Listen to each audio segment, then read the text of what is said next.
Bangladeshi tourist শিলিগুড়িতে তাদের জন্য কোনো হোটেলে কোনো এন্ট্রি হবে না। না, অ্যাজ সাচ সেরকম কিছু হবে না, কারণ হচ্ছে আমাদের যে স্ট্যাটিস্টিক্স দেখতে পাচ্ছি যে ফুলবাড়ি বর্ডার দিয়ে যে ট্যুরিস্টগুলো ঢোকে তারা শিলিগুড়িতে তারা থাকেন না, মানে শিলিগুড়িতেই তারা থাকেন না, তারা পাহাড়ে প্রেফারটা করেন, কারণ ফুলবাড়ি থেকে পাহাড়টা খুব কাছে হয়। বা চ্যাংরাবান্ধা দিয়ে যারা ঢোকে তারা ম্যাক্সিমাম যদি শিলিগুড়ির উপরে বেস করে, তারা বেস করার কারণ হচ্ছে দুটো, এক ট্রিটমেন্ট, মানে যাদেরকে বলা হয়, যাদেরকে মেডিকেল ট্যুরিস্ট বলা হয়, আর আরেকটা হচ্ছে এখানে যারা এডুকেশনাল ট্যুরিস্ট আসে। এবার এই দুজনের ট্যুরিস্টে আমরা দেখতে পাচ্ছি যে গেল বছরে পরিসংখ্যানে দেখাচ্ছে 20-25 হাজার রাউন্ড দ্য ইয়ার, এক বছরে ম্যাক্সিমাম 25 হাজার লোক ছিল, মানে বাংলাদেশি ছিল। তো সেই ক্ষেত্রে 2000 লোক পার মান্থ, তো 2000 লোক পার মান্থ এইটুকু আমরা অর্থনৈতিকভাবে আমরা বিয়ার করতেই পারি, যেহেতু আমরা প্রথমে হচ্ছে ভারতবর্ষের নাগরিক। ব্যবসা তো অবভিয়াসলি সারা বছর আমরা করবই, এবং অন্য যদি এইটুকু লস আমাদের বিয়ার করতে হয়, আমরা বিয়ার করতেও প্রস্তুত আছি, আমাদের কোনো অসুবিধা নেই।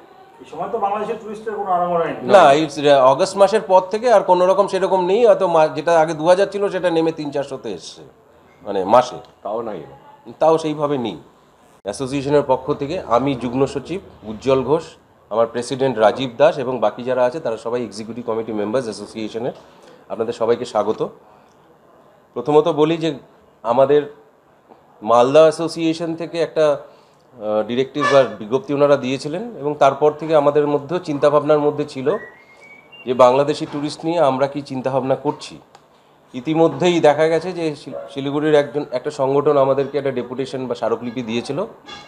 এবার বিষয়টা তার ভিত্তি করেই কিন্তু আমরা যে এই কলটা নিয়েছি সেটা না, তারপরে আমরা যেটা গত 7 তারিখে আমরা নিজেরা একটা আলোচনা সবাই বসি, সেটাতে এক্সিকিউটিভ কমিটি একটা ডিসিশন নেয়, সেখানে এক্সিকিউটিভ কমিটিতে একটা ভোটাভুটি হয়, সেই ভোটাভুটির পর আমরা ডিসিশন নিই যে আমরা এটা জেনারেল বডিতে আমরা ফেলবো, এবং জেনারেল মেম্বার্সদের বক্তব্য নিয়েই তারপরে এই ডিসিশন নেব। এত বড় ডিসিশন আমাদের 13 জনের এক্সিকিউটিভ কমিটি বডি আছে, তার মধ্যে নেওয়া সম্ভব না। তো সেই ক্ষেত্রে আমরা একটা ভোটাভুটি শুরু করি।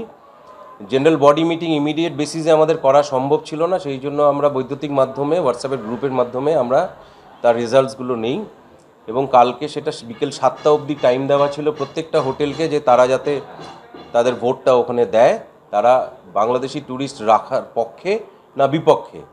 এবং তাতে আমরা যা রেজাল্ট 7টার পরে পাই সেটা হচ্ছে সিংহভাগ, মানে 90% ওপর হোটেল মালিকরা বলেছেন বা ভোট দিয়েছেন যে তারা বাংলাদেশি ট্যুরিস্ট শিলিগুড়ি হোটেলে রাখতে চায় না, এবং সেইটা সর্বসম্মতিতে ডিসিশন হওয়ার পর তারপর কালকে রাত্রে আমরা প্রেস রিলিজটা দিয়েছি, এবং গতকাল রাত্রেই আমরা প্রেস রিলিজের যে কপিটা আছে সেটা আমরা আইসি সাহেব, শিলিগুড়ি থানার আইসি সাহেবকে, ওনাকেও হোয়াটসঅ্যাপে পাঠিয়ে দিয়েছে আমাদের একজন এক্সিকিউটিভ কমিটি মেম্বার, এবং প্রশাসনকেও যদি আমরা যেটা জানাতে হবে সেটা আমরা আজকে জানিয়ে দেবো।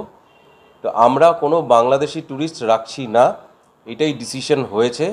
তার কারণ হিসেবে ধরতে পারেন হচ্ছে সেটা যে একটা আমরা আপনার প্রেস রিলিজের মধ্যে আমরা লিখেছি বিস্তারিতভাবে যে the decision has been reach unanimously by vote of our members, মানে আমরা মেম্বার্সদের ভোট দেওয়ার পরেই আমরা এই ডিসিশনটা নিয়েছি।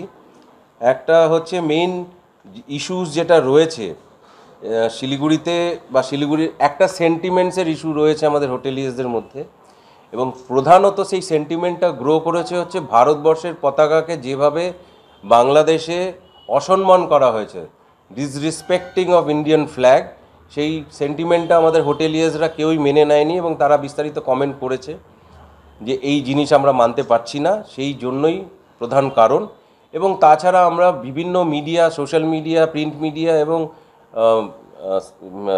পেপার্সে, আমরা নিউজ পেপার্স, প্রিন্ট মিডিয়াতে এবং আমরা টিভি চ্যানেলও দেখতে পাচ্ছি যে যেভাবে বাংলাদেশের লোকেরা বা পলিটিশিয়ানসরা যেভাবে আমাদের দেশকে এবার নোংরাভাবে বাজে ভাষায় কথা বলছে, সেটাও আমাদের হোটেলিয়ার্সরা মেনে নেয়নি।